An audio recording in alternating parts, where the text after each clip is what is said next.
Alright, so here I got a battle against Poke Aim MD, aka Joey. Pretty sure you know him. So, they're the teams. We're using somewhat similar teams because standard. And it looks like they're both somewhat offensive teams. So, I'm gonna lead off with Landers because it's my Scarfer and I could use her now.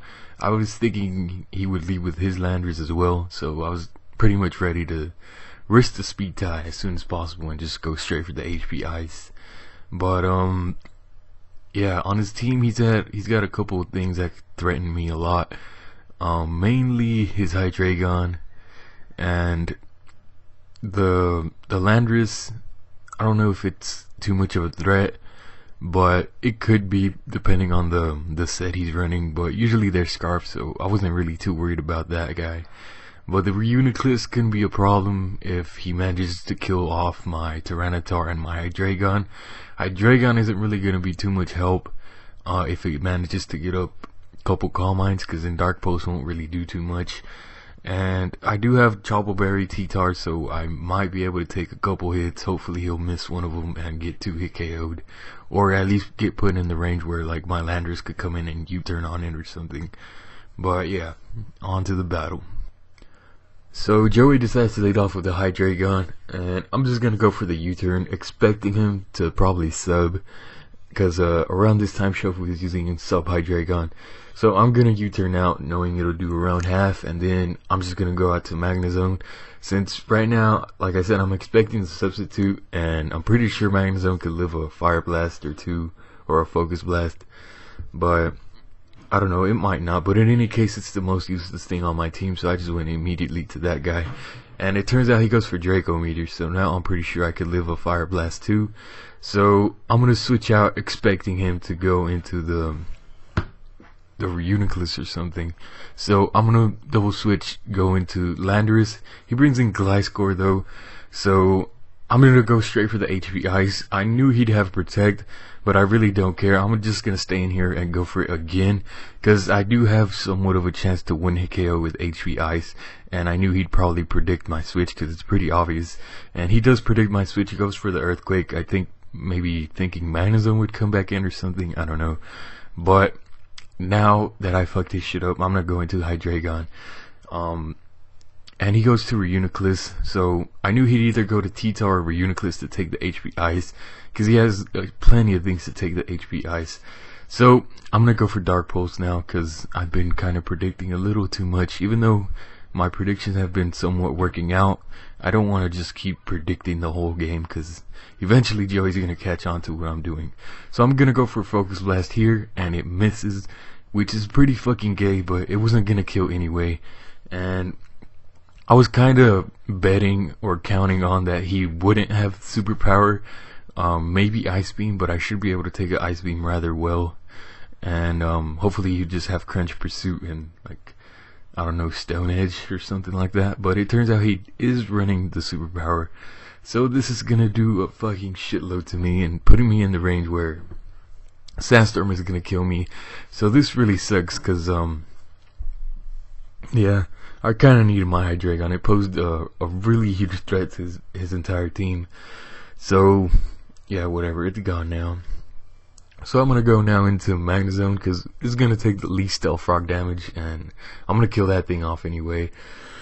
But he decides to switch out to his Celebi. I guess it's a pretty good move, because he could still save his T-Tar for Death Fodder. So now I'm gonna get out of there, because I don't want to take the Earth Power, and he could potentially like Calm Mind, or yeah, Calm Mind. I guess it's not really common, but it could Calm Mind, but it's more than likely gonna Nasty Plot if anything.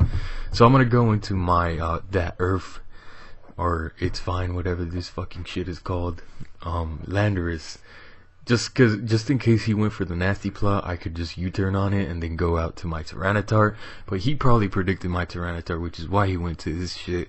So I'm gonna go for the HP Ice again, still assuming that thing is choiced. So like I said, I'm counting on risking the speed tie no matter what, because Landorus is kind of a threat. So here he makes a double switch. I guess it worked out. Maybe he was predicting my T-Tar again, but I knew he's trying to catch my T-Tar for some reason, probably because of the Celebi, since I really only have Celebi I only have Tyranitar for his Celebi at this point, so he's trying to catch my Tyranitar coming in. So yeah, I kind of thought he'd go for a U-turn there, assuming he's Scarf, so I stayed in, but it didn't work out because it turns out he's Life Orb. So now that Landorus just turned into a gigantic threat. So I'm gonna need to rely on this Landorus and my Terrakion to outspeed it, otherwise it's gonna destroy pretty much everything else. So I go for HP Ice, he brings in T-Tar. Now I'm gonna switch out, go into Reuniclus, and this was kind of a complicated process because I knew he would, I kind of predicted him to predict me to go into my Terrakion to get the justified boost. So I'm gonna go ahead and sack my Landorus. I could have just stayed in with Reuniclus, but that was kind of a little too risky. I figured Reuniclus might be able to help a little more.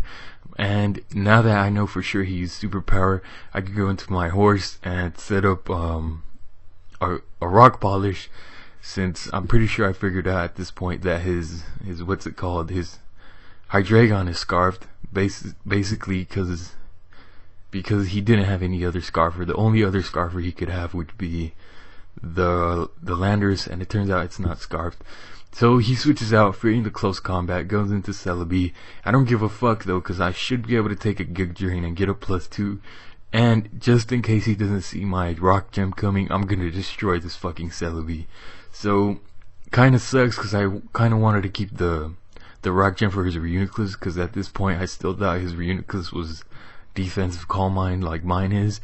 But he makes a good move and he goes out to the Hydreigon, expecting the Rock Gem, so that's pretty good. What I should have done there is probably go for +4, and then as long as I hit the Stone Edge on his Celebi and his Reuniclus, then I would have swept the fuck out of him.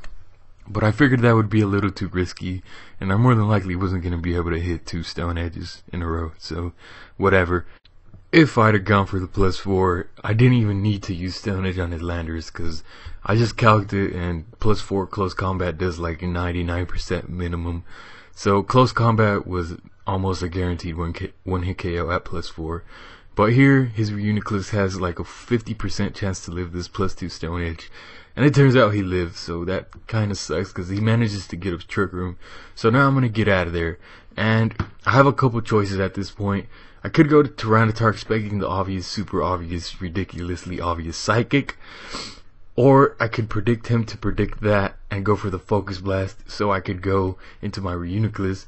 Or I could predict him to predict my Reuniclus to come in, knowing that I would expect the Focus Blast. So he's more than likely going to use Shadow Ball because Reuniclus is the safest option I have at this point. So I'm going to go into Tyranitar, which is fairly risky, but Reuniclus is a threat, so I have to risk something. So I ended up going into my Tyranitar, if you understood that process at all. Basically, I knew he would use Shadow Ball, or I didn't know, but I was guessing he would, and it turns out I predicted right. So bringing in the Tyranitar put me into what is probably the most favorable position I could have gotten at this point, because I'm going to be able to leave this Focus Blast thanks to the Chopo Berry, unless he gets a crit, but he doesn't. So that's going to mean that I kill off his Reuniclus with Pursuit, and that also means that I'm going to be able to outspeed the remainder of his Pokemon, since he did get up Trick Room, and that is assuming that my Tyranitar is slower than his Tyranitar, and it probably could be, worst case scenario, it's a speed type, because I think I run like Quiet Nature and no Speed EVs, and I know some Tyranitars like to carry Speed EVs for other Tyranitar, but yeah, I kill off his Tyranitar, and now he's gonna go into this Landorus, makes a very good move, and that just goes to show you Joey's really good, because this is not PO. You can't just scroll up and count the turns of Trick Room. So he knew what he had to do, and he knew that was his last turn of Trick Room, so he's gonna be able to get up a sub. So here I'm kind of put into another awkward position.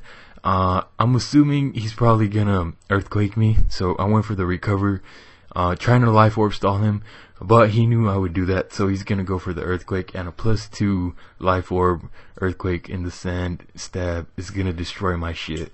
So he's got one more hit left, and I got one more horse left, but he is behind the sub. So that means I'm probably gonna lose this battle. So that was a really good game. I don't really like to upload battles this long. I mean, this battle wasn't even long. It was like 28 turns, but I slowed it down a lot more than usual, or sped it up less, whatever floats your boat, I guess. But I kind of wanted to explain my thought process a little, because I think I played rather well, and even though I played pretty good, I still got wrecked. So go check out Joey. He's really, really good. He's, in my opinion, the best Pokemon battler, just overall in in any tier. So link in the description, and yeah, comment, rate, all that shit. I'm out.